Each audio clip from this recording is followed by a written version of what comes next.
Hello friends, मैं Rachna Amarnath happy literature channel में आपका स्वागत करती हूँ। So in today's video I am going to talk about one of the Dalit women writer Bama and her autobiographical novel Karukku. तो बामा एक तमिल दलित राइटर थी। वो एक फेमिनिस्ट थी, टीचर थी और नॉवेलिस्ट थी। She suffered the discrimination of the society due to her lower caste and also fought against it. She has written many articles and books which include autobiography, collection of short stories and a novel. तो friends, बहुत सारे ऐसे लोग हैं जो lower caste से belong करते हैं और वो अपने लाइफ में कभी ना कभी डिस्क्रिमिनेशन को झेले होंगे। तो बामा भी उनमें से एक है। So Bama is perhaps the most prominent of Tamil Dalit writer and also figures among the best known Dalit writer from across India.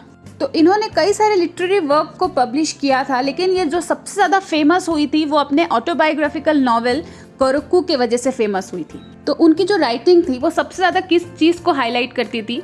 Social और जेंडर इक्वालिटी को। वो चाहती थी हर जगह, हर स्पीयर में जेंडर इक्वालिटी हो, सोशल इक्वालिटी हो। Specially अपने एरिया में, मतलब तमिलनाडु में स्पेशली वो चाहती थी। उन्होंने एक दलित वुमेन का पेन को डिस्कस किया है अपने राइटिंग में। वो कहती है कि दलित वुमेन तो ट्वाइस मार्जिनलाइज्ड होती है, मतलब उनके साथ दो बार डिस्क्रिमिनेशन होता है, दो एस्पेक्ट से डिस्क्रिमिनेशन होता है। पहला तो वो एक दलित कम्युनिटी से है इसलिए, और दूसरा वो एक वुमेन है इसलिए। और फिर वो अपने पेन को डिस्क्राइब करती है कि उनके साथ और ज़्यादा इनजस्टिस हुआ। पहले तो वो एक दलित कम्युनिटी से थी, दूसरा वो एक वुमेन है, और तीसरा वो एक माइनॉरिटी कम्युनिटी से बिलोंग करती थी, मतलब वो क्रिश्चियन थी। तो ऐसा नहीं था कि वो सिर्फ दलित वुमेन पर फोकस करती थी या फिर माइनॉरिटी कम्युनिटी वाले जो वुमेन होते थे उन पर फोकस करती थी, बल्कि वो सभी औरतों पे जो भी अत्याचार हो रहा था, जो भी इनजस्टिस हो रहा था, उसको वो हाईलाइट की है अपने राइटिंग्स में।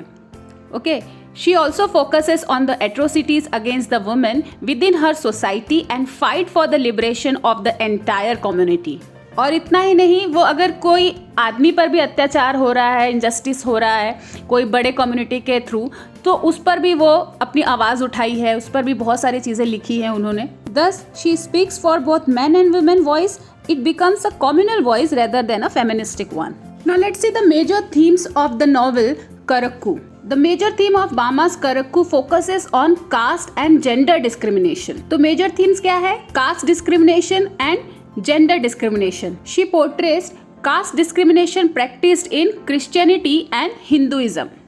मतलब दोनों ही कम्युनिटी में जो कास्ट डिस्क्रिमिनेशन प्रैक्टिस होता है उस चीज़ों पर वो फोकस करी है, अपने बुक्स में, अपने राइटिंग्स में उसको हाईलाइट की है। तो उनके वर्क को जो भी पढ़ेगा तो वो उसमें क्या मैसेज मिलेगा, क्या एक्सप्रेशन मिलेगा कि वो चाहती थी कि जो भी दलित वुमेन है उनको लिबरेशन मिले, उनको फ्रीडम मिले, और साथ ही साथ उनके जो इनर करेज है उसको भी बढ़ावा मिले।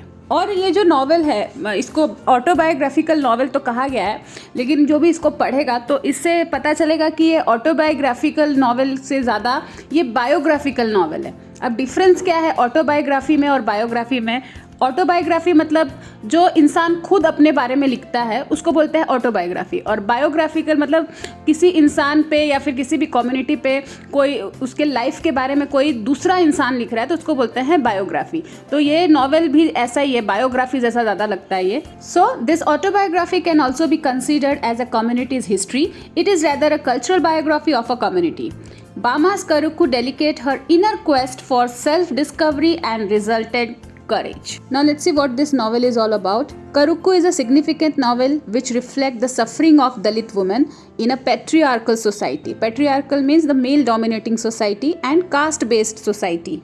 At every moment the protagonist undergoes some sort of patriarchal or traditional suffering. तो इस नॉवेल में बामा ने अपने एक्सपीरियंस को शेयर किया है, उन्होंने जो सफ़र किया है वो सारी चीज़ें इस नॉवेल में उन्होंने शेयर किया है। Wherever Dalit women go, they are encircled by many circumstances evolved out of traditional caste backdrops. On the other side, at home, they are bound with a patriarchal norms. तो उन्होंने क्या कहा है कि जो दलित वुमेन होती है या फिर वुमेन जो होती हैं वो बाहर जाती हैं तो वहाँ पे तो उनको डिस्क्रिमिनेशन सहना पड़ता ही है, साथ ही साथ वो अपने घर पर भी वही चीज़ को सफ़र करती है, जहाँ पे मेल मेंबर्स को ज़्यादा इंपॉर्टेंस मिलता है और फीमेल मेंबर्स को कम. They are trapped with many societal and patriarchal rules. It eventually drags them into the class of other.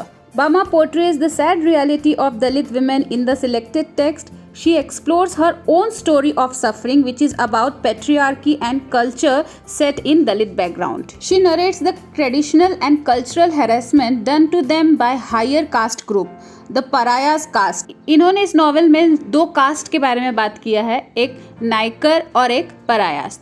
जो परायास थे वो लोअर कास्ट के लोग थे जिस कम्युनिटी से बामा बिलोंग करती थी, और नायकर्स जो थे वो हायर कास्ट पीपल थे। So the Paraya caste women are always bound to display their regards and servitude towards upper caste people and also to their own homes. मतलब बाहरी लोग को तो ये लोग अपना रिगार्ड्स दिखाते ही थे, उनके सामने झुके रहते ही थे, और साथ ही साथ ये लोग अपने घर पे भी। She is talking about the Dalit women. और बामा ने यहाँ पे अपने चाइल्डहुड के एक मेमोरी को भी यहाँ पे शेयर किया है। तो वो स्कूल से जब वापस आ रही थी तो उन्होंने अपने कास्ट के एक आदमी को देखा, वो एक रिटेलर था, तो उसने एक स्नैक्स का पैकेट लिया था और उसे एक स्ट्रिंग में बांध के किसी दूसरे आदमी को दे रहा था। तो वो इंसिडेंट को देख के इसको बहुत हंसना आ रहा था कि मतलब ये डायरेक्ट अपने हाथ से नहीं दे पा रहा था उस आदमी को। तो जब वो घर पर आती है, अपने भाई से वो इंसिडेंट हंस हंस के शेयर करती है, तब उसके भाई ने उसको बताया कि वो पराया है, मतलब वो लो कास्ट का है, और जो स्नैक्स का पैकेट खरीद रहा था वो नायकर है, मतलब वो अपर कास्ट का है।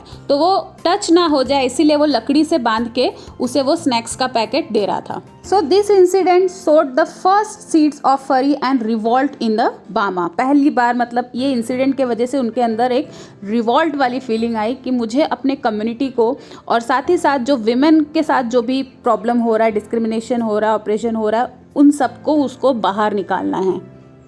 और ये सब सिर्फ और सिर्फ उनके एजुकेशन के थ्रू हो सकता है। तो उन्होंने अपने एजुकेशन पे फोकस करना शुरू कर दिया था। Now let's see the meaning of the term करक्कू।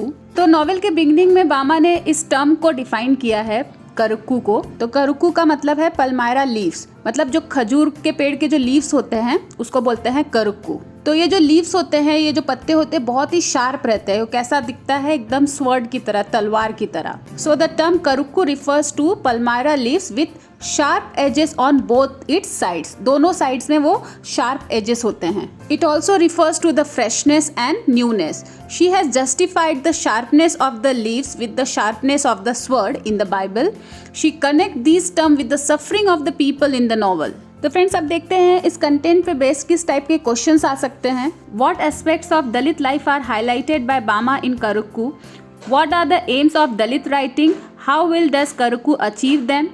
Comment on the oppression and discrimination as reflected by Bamas in करक्कू। So friends, इस वीडियो में बस इतना ही। आई होप ये टॉपिक आपको समझ में आ गया हो। अगर आपको ये वीडियो अच्छा लगा है तो प्लीज़ इसे लाइक कर दीजिए, साथ ही साथ चैनल को भी सब्सक्राइब कर लीजिए। तो मिलते हैं मेरे नेक्स्ट वीडियो में एक नए टॉपिक के साथ। तब तक के लिए आप अपना ख्याल रखिए। बाय।